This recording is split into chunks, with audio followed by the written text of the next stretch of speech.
नमस्कार, बहुत स्वागत है आपका। वृषभ राशि, मंगल का राशि परिवर्तन सिंह राशि में होने जा रहा है। अभी तक वो कर्क राशि में 7 महीने से चल रहे थे और कर्क राशि में मंगल का आना खुलकर वो फल भी नहीं दे पा रहे थे। और दूसरा, मंगल जब आपके तृतीय घर में चल रहे थे, नीच अवस्था में थे, एक बार वक्री होना, फिर से मार्गी होना, तो 7 महीने का वक्त लग गया मंगल को खुलकर सांस लेने में। और अब वो आपके सिंह राशि यानी आपके चौथे घर में आ रहे हैं। तो यहाँ पर केतु पहले से विराजमान है। मंगल और केतु जब एक साथ होंगे तब आपकी लाइफ पर इसका प्रभाव क्या पड़ेगा और मंगल का ये महापरिवर्तन आपके लिए खास क्यों है, आज हम ये भी जानेंगे, विस्तार से जानते हैं। वीडियो के अंत तक बने रहिए और ये प्रेडिक्शन चंद्र राशि पर आधारित है। तो मंगल का नीचत्व अवस्था का होना, मंगल मानसिक परेशानी भी देता है, खून से रिलेटेड, ब्लड से रिलेटेड प्रॉब्लम भी मंगल देता है। मंगल वृषभ राशि के 12वें घर के स्वामी और तीसरे घर में विद्यमान थे, लेकिन अभी वो चौथे घर में। तो अभी तक खर्च की अधिकता थी, पैसे कम आ रहे थे, लेकिन जैसे ही मंगल चौथे घर में आएंगे तो एकदम से सकारात्मक बदलाव आएगा।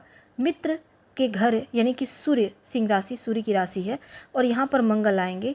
सूर्य यानी कि अग्नि तत्व की ग्रह और मंगल भी अग्नि तत्व का ग्रह, तो ऐसे में खुलकर सांस यहाँ पर ले पाएंगे। तो मंगल को का कॉन्फिडेंस बढ़ेगा, आप जो भी कार्य करेंगे बहुत मजबूती से करेंगे। लेकिन आप 2 बातों को समझिए, आपको हम उपाय भी बताएंगे कि अगर अंगारक दोष बन रहा है तो उसकी हानि क्या है और इससे कैसे बचें। तो चौथे घर में मंगल, अब देखिए आपकी कुछ प्रॉब्लम है जो सॉल्व हो जाएगी अपने आप। जैसे खर्च की जो अधिकता थी वो कंट्रोल होगा, आप कहीं निवेश करके रखे हुए थे उसमें लाभ दिखेगा।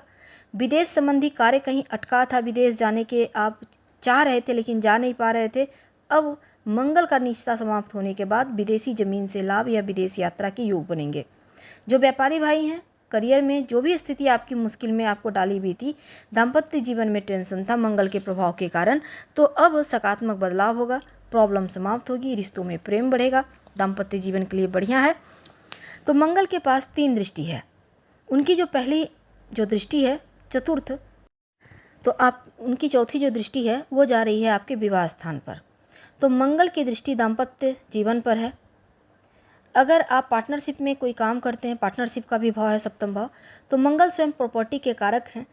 तो प्रॉपर्टी संबंधी या बिजनेस व्यापार के मामलों में ज़्यादा मजबूती से आगे बढ़ेंगे। प्रॉपर्टी से जुड़ा हुआ कोई रुकावट था वो समाप्त होगा। तो उनकी दृष्टि का प्रभाव आपके लिए सही है। उनकी एक दृष्टि है आपके लिए आपके 10वें स्थान पर, 10वें घर पर। तो करियर के स्थान पर उनकी दृष्टि है। कर्म क्षेत्र के स्थान पर मंगल, यहाँ पर देखिए मंगल की दृष्टि यहाँ पर आना आपके करियर के मामलों में आपको आगे ले जाएगा, सफलता देगा, अच्छा है। शत्रु विरोधी दबे रहेंगे, परास्त हो जाएंगे, आप विजय होकर आगे बढ़ेंगे।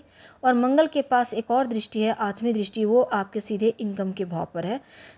अब देखिए देवगुरु बृहस्पति की राशि मीन राशि में उनकी दृष्टि है।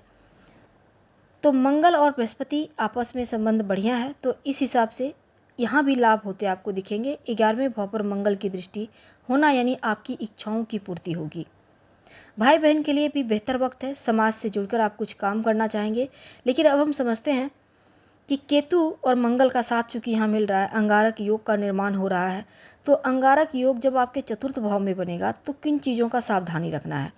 देखिए चौथा भाव होता है परिवार का, माँ का और आपके वाहन का।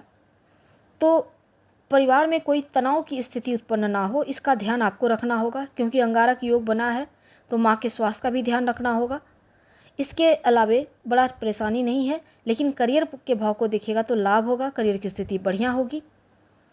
क्या करेंगे आप उपाय? हनुमान जैसा पाठ करके दिन की शुरुआत कीजिए। हनुमान जी के चरणों का सिंदूर नियमित रूप से तिलक लगाइए तो मुश्किलें कम होंगी, अंगारक दोष भंग हो जाएगा और मंगल केतु की जो ये संबंध बना हुआ है वो भंग हो जाएगा। हम आपसे विदा लेते हैं। जानकारी अच्छी लगे तो लाइक कर, सब्सक्राइब करें, शेयर करें, कमेंट करें। धन्यवाद।